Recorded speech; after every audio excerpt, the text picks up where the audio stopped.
हर हर महादेव दोस्तों, आप सुन रहे थे मेरे साथ मैं तेरी हीर भाग 35। गौरी के हाथों में मेहंदी लग रही थी। वही रितु, प्रिया और काशी मिलकर पिज्जा खा रहे थे। काशी ने मेहंदी लगाने वाली लड़कियों को भी खाने को कहा। तुम लोग कितने बुरे हो, अकेले खा रहे हो, मुझसे कोई पूछ भी नहीं रहा। गौरी ने मायूस होकर कहा। मुझे लगा कल मान जीजू के आने की कुछ भूख नहीं लगी होगी। रितु ने कहा तो सब हंस पड़े। अरे ऐसा मुझे भी खिलाओ, वैसे भी मान ने कहा है 2-3 किलो वजन बढ़ भी जाए तो उसे कोई फर्क नहीं पड़ेगा। गौरी ने कहा। हाँ, क्या सच में उसने ये कहा? अगर ऐसा है ना गौरी, तो फिर तो तुम इस दुनिया की सबसे खुशनसीब लड़की हो, वरना आजकल के लड़कों को चाहिए स्लिम ट्रिम फिट लड़कियां। इस बार पर तुम्हारा पिज्जा खाना बनता है। प्रिया ने एक टुकड़ा उठाकर गौरी की तरफ आते हुए कहा। गौरी के हाथों पर मेहंदी लगी थी, इसलिए प्रिया ने जैसे ही उसे खिलाना चाहा, गौरी का फोन बजा। फोन की स्क्रीन पर मुन्ना का नाम देखकर गौरी मुस्कुरा उठी। प्रिया ने देखा तो कहा, लो भाई, बड़ी लंबी उम्र है हमारी होने वाली जीजा जी की। उन्हें याद किया और उनका फोन आ गया। अब गौरी को भूख नहीं लगेगी। काशी ने धीरे से कहा तो रितु खी करके हंसने लगी। देख क्या रही हो प्रिया, कॉल अटेंड करके मेरे कान से लगाओ। गौरी ने कहा तो प्रिया की तंद्रा टूटी।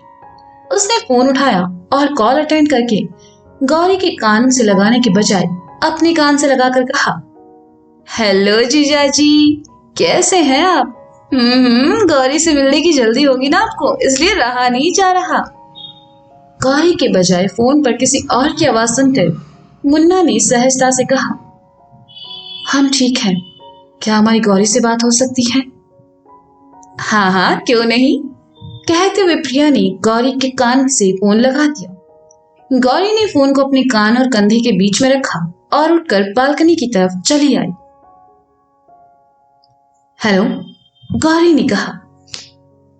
खाना खाने के लिए रुके थे, सोचा तुम्हें फोन कर ले। मुन्ना ने कहा। अच्छा जी, मतलब मुझे यहाँ तुमसे मिलने के इंतजार में भूख प्यास भी नहीं लग रही और तुम खाना खा रहे हो। क्या तुम्हें मुझसे मिलने की जल्दी नहीं है? गौरी ने कहा। पता है हम दोनों एक दूसरे से अलग क्यों हैं? क्योंकि हमें तुम्हारी तरह अपनी भावनाओं को शब्दों में कहना नहीं आता। बनारस से इंदौर आने के बीच का ये जो वक्त है, पहली बार बहुत धीरे गुजर रहा है। मुन्ना ने कहा। इसका मतलब तुम भी मुझे मिस कर रहे हो? वैसे मैंने पहली बार अपने हाथों पर तुम्हारे नाम की मेहंदी लगवाई है, तो अगर... गौरी ने थोड़ा सस्पेंस से भरकर कहा। तो अगर क्या? मुन्ना ने कहा। अगर मेहंदी का रंग नहीं आया तो मैं तुम्हें छोड़ूंगी नहीं। गौरी ने प्यार से शुरू की और बात को गुस्से में खत्म किया। मुन्ना मुस्कुराया और कहा, हम तो चाहते हैं तुम हमें कभी ना छोड़ो। वैसे हमारा मेहंदी से क्या कनेक्शन है? कहते हैं होने वाला पति जितना ज्यादा प्यार करता है, मेहंदी का रंग उतना ही गहरा आता है। गौरी ने अपने हाथों में देखते हुए कहा। ये तो हम पहली बार सुन रहे हैं। वैसे एक बात पूछे? मुन्ना ने कहा। पूछो। गौरी ने कहा। क्या तुम्हारे लिए हमारा प्यार सिर्फ मेहंदी के रंग पर निर्भर करता है? मुन्ना ने थोड़ा गंभीरता से पूछा। मान, मैं बस मजाक कर रही थी। मेहंदी का रंग कैसा भी आए मुझे फर्क नहीं पड़ता। गौरी ने प्यार से कहा। हम वादा करते हैं हमारे प्रेम में कभी कमी नहीं आएगी। मुन्ना ने कहा। मुझे भरोसा है। तुमने मेहंदी लगवाई? गौरी ने पूछा। नहीं, हम ऐसे ही ठीक हैं। मुन्ना ने कहा। ओ हेलो, इतना भी नहीं चलता। आई नो तुम्हें ये सब पसंद नहीं है, पर मुझे तो है ना। तुम भी मेहंदी लगवाओगी और उसमें मेरा नाम भी लिखवाओगी, वरना कल मैं तुमसे बात नहीं करूंगी। गौरी ने कहा। मुन्ना गौरी की बात का जवाब देता इससे पहले अंजलि ने आकर कहा, मुन्ना भैया, आपको बड़ी मामी जी बुला रही हैं। उन्होंने कहा है आपके हाथ पर मेहंदी लग जाए, उसके बाद हमें निकलना है। छोटे मामा जी ने कहा है कुछ देर सभी यहीं रुकेंगे और आराम करेंगे, उसके बाद जाएंगे। अंजलि की बात गौरी को साफ साफ सुन रही थी। उसने हंसते हुए कहा, हाँ, मुन्ना जाओ। मेरी बात तो नहीं सुन रहे, अपनी बड़ी माँ की बात तो सुनोगे ना। मान से सीधा मुन्ना, सही जा रही हो गौरी शर्मा, मुन्ना ने गौरी को ताना मारते हुए कहा। अब जब तक हमारे मुन्ना बाबू नहीं हो जाते तब तक तो तुम ही मेरे लिए मुन्ना रहोगे ना, गौरी ने मुन्ना को छेड़ते हुए कहा। बेचारा मुन्ना ऐसी बातों पर क्या कहे उसे, इसलिए उसने कहा, ठीक है हम अभी रखते हैं, कल मिलते हैं। ठीक है, अपना ख्याल रखना, और हाँ, I miss you so much. कहते हुए गौरी मुन्ना को फोन पर चुम्मा देते हुए जैसे ही पलटी, अपने सामने खड़ी नंदिता को देखकर उसकी आंखें बड़ी हो गई और उसके होठों का शेप वैसा का वैसे ही रह गया। ना वे मुन्ना को चुम्मा दे पाई और ना ही अपने होठों को सीधा कर पाई। गौरी को खामोश देखकर मुन्ना ने कहा, हम रखते हैं, और हाँ, तुम्हारी मेहंदी का रंग अच्छा आएगा। गौरी तो अब भी खामोश थी, पर मुन्ना फोन काट चुका था। गौरी को ऐसे बुत बने देखकर नंदिता ने कहा, कल तुम्हारी सगाई है, लेकिन तुम में जरा भी सब्र नहीं है। दामाद जी सफर में है और तुम उन्हें फोन करके परेशान कर रही हो, और ये होठों को हवा में क्यों लटका रखा है? सही करो इन्हें, शांति से मेहंदी लगवाने के बजाय तुम यहाँ क्या कर रही हो? गौरी ने जल्दी से अपने होठों को सही किया और नंदिता से फोन हटाने का इशारा किया। नंदिता ने गौरी के कान के नीचे से फोन हटाया और उसे लेकर हॉल में चलने को कहा। ममा, आपको नहीं लगता मान को लेकर आपको ज्यादा ही पजेसिव हो रही है? वो मेरा होने वाला पति है, मुझे उसे परेशान करने का पूरा हक है। गौरी ने साथ चलते हुए कहा, होने वाला नहीं, होने वाले पति, और उसे नहीं उन्हें। अगर कल मेहमानों के बीच मैंने तुम्हारे मुंह से मानविंदर जी के लिए तुम सुना तो मैं तुम्हें छोड़ूंगी नहीं। अब जाओ अपनी मेहंदी कंप्लीट करो, मैं मार्केट होकर आती हूँ। नंदिता ने गौरी को आंखें दिखाते हुए कहा तो गौरी ने अपना निचला होठ बाहर निकाला और आकर सोफे पर बैठ गई। नंदिता जी मार्केट चली गई और बाकी सब बैठकर बातें करते हुए मेहंदी लगवाने लगी। गौरी की बात काशी ऋतु प्रिया ने भी मेहंदी लगवाई और गौरी ने अपनी नानी माँ के हाथों में भी मेहंदी लगवा दी।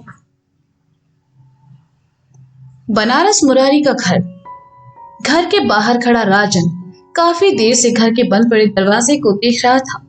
गार्ड ने जब राजन को वहां देखा तो उसके पास आकर कहा, क्या बात है बबुआ, यहाँ काहे खड़े हो? चाचा जी घर बंद काहे पड़ा है, सब लोग कहाँ गए? राजन ने पूछा। लो, पूरे बनारस को पता है कि कल मन्ना बबुआ की सगाई है और मिश्रा जी पूरे परिवार के साथ इंदौर गए हैं, गार्ड ने कहा। राजन ने सुना तो उसे हैरानी हुई। वह मुन्ना को अपना दोस्त मानता था और मुन्ना ने उसे अपनी सगाई के बारे में बताया भी नहीं, ना ही उसे सगाई में इनवाइट किया। राजन ने गार्ड की तरफ देखा और कहा, पर मुन्ना ने तो हमें बुलाया ही नहीं। गार्ड साहब ने अपनी जेब से तंबाकू निकाला और अपनी हथेली पर मलते हुए कहा, अरे भैया, तुम मुन्ना बबुआ या मिश्रा जी के खास रहे होते तो बुलाते ना तुमको, नहीं बुलाया मतलब समझ जाओ। राजन ने सुना तो उसका दिल टूट गया। याददाश्त जाने के बाद से ही वह मुन्ना को अपना दोस्त मानता था, लेकिन मुन्ना ने तो उसे जरा भी अहमियत नहीं थी। उसने गार्ड की तरफ देखा और फीका सा मुस्कुरा कर कहा, सही कहा चाचा, खास तो नहीं है हम उनके। गार्ड जाकर वापस अपनी कुर्सी पर बैठ गया और राजन अपनी बाइक लेकर वहां से चला गया। रास्ते भर वह मुन्ना के बारे में ही सोच रहा था। राजन घाट चला आया और 80 घाट की सीढ़ियों पर आ बैठा। पास ही एक चाय की दुकान थी।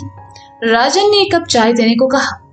दुकान वाले ने चाय उसके हाथ में थमा दी। राजन ने एक घूंट भरा, लेकिन 80 की सबसे अच्छी चाय भी आज उसे बेसवाद लगी। उसने चाय का कप साइड में रख दिया और सामने बहती गंगा को देखने लगा। आग जब सीने में लगी हो तो उसको गर्म चाय से नहीं बुझाया जाता है। एक जानी पहचानी आवाज राजन के कानों में पड़ी। राजन ने गर्दन घुमाई तो नजर अपनी दाईं ओर बैठे भूषण पर पड़ी, जो कि चाय का कप होठों से लगाए चाय पी रहा था। तुम यहाँ क्या कर रहे हो? राजन ने पूछा। मरहम लगाने आए हैं, भूषण ने राजन की आंखों में देखते हुए कहा। पर हमको तो कोनो चोट नहीं लगी है, राजन ने कहा। अरे भैया, हम बाहरी नहीं अंदरूनी चोट की बात कर रहे हैं, भूषण ने कहा तो राजन के चेहरे पर उदासी के भाव तैरने लगे और वह मायूस होकर सामने देखने लगा। पर देखो ना, कमाल है, आपके दोस्त मुन्ना की सगाई है और उसने आपको बुलाया ही नहीं। ये तो बहुत गलत किया है मुन्ना ने। भूषण ने आग में घी डालने का काम करते हुए कहा तो राजन चिढ़ गया और भूषण की तरफ पलटकर कहा, देखो हमरे और मुन्ना के मामले में तुम ना ही पड़ो तो अच्छा है। हमने वही कहा जो सच है, बाकी आपकी मर्जी। कहकर भूषण वहां से चला गया और राजन परेशान सा वहीं बैठकर सोचने लगा कि आखिर मुन्ना ने उसे अपनी सगाई में क्यों नहीं बुलाया। उसी शाम गार्ड घर के बाहर अपनी ड्यूटी पर था, लेकिन उसे ये नहीं पता था कि उसके होते हुए भी कोई था जो मुरारी के घर में मौजूद था। नकाबपोश एक आदमी मुरारी के घर में घुसा और बहुत ही सावधानी से घर में कुछ ढूंढने लगा। वह नकाबपोश इस घर में पैसे या गहने चुराने तो बिल्कुल नहीं आया था, क्योंकि नीचे के कमरे में ही मुरारी का ऑफिस रूम और बेडरूम था, लेकिन वहां से उसने कुछ नहीं लिया। नकाबपोश सीढ़ियों से होकर ऊपर आया। सबसे पहले वह ऊपर बने गेस्ट रूम में आया, वहां भी उसे वह नहीं मिला जो उसे चाहिए था। सबसे आखिर में वह मुन्ना के कमरे की तरफ आया जो कि लॉक था। उसने दरवाजा खोलने की कोशिश की, लेकिन दरवाजा नहीं खुला। लेकिन नकाबपोश ने हार नहीं मानी। वह बालकनी से होकर मुन्ना के कमरे की खिड़की के पास आया और कमरे में दाखिल हुआ। मुन्ना का कमरा बाकी सब कमरों से ज्यादा व्यवस्थित था, इसलिए नकाबपोश ने बहुत ही सावधानी से छानबीन करनी शुरू की। उसने कमरे में मौजूद सामान को ज्यादा नहीं छुआ, किसी सामान को उठाया भी तो उसे वापस उसी जगह रखा। छानबीन करते हुए वह बुक रैंक से टकरा गया, जिससे रैंक में रखी एक किताब नीचे आ गिरी। नकाबपोश ने जल्दी से किताब को उठाया और उसे रैंक में रख दिया। वह कमरे में बने कबर्ड की तरफ आया और उसे खोलकर उसमें कुछ ढूंढने लगा। कपड़ों में ढूंढते हुए उसका हाथ उनमें उलझा। उसने हाथ झटका और कबर्ड बंद कर कमरे में फिर से ढूंढने लगा। मुन्ना के स्टडी टेबल के पास बने एक छोटे से ड्रॉअर पर उसकी नजर पड़ी तो वह जल्दी से वहां आया और उसने ड्रॉअर को खोला। जैसे उसने ड्रॉअर खोला, उसमें रखा लिफाफा देखकर उसकी आंखें चमक उठी। उसने लिफाफे को उठाया और अपनी जेब में रख लिया। जिस चीज के लिए वह आया था उसे वह मिल चुकी थी। उसने जैसे ही ड्रॉअर बंद करने के लिए हाथ बढ़ाया, उसमें रखी एक तस्वीर पर उसकी नजर पड़ी, जिसमें मुन्ना किसी लड़की के साथ था।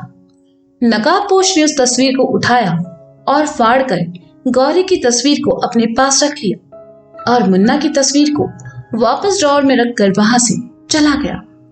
बस में सफर करते हुए मुन्ना को इस बात का आभास भी नहीं था कि जिस सबूत के लिए वह मुंबई गया था वह किसी और के हाथ लग चुका है। तो दोस्तों, क्या लगता है आपको, ये सबूत चुराने आखिर कौन आया था और उसका गौरी से क्या कनेक्शन है? जानने के लिए सुनते रहिए मैं तेरी ही। Bye bye.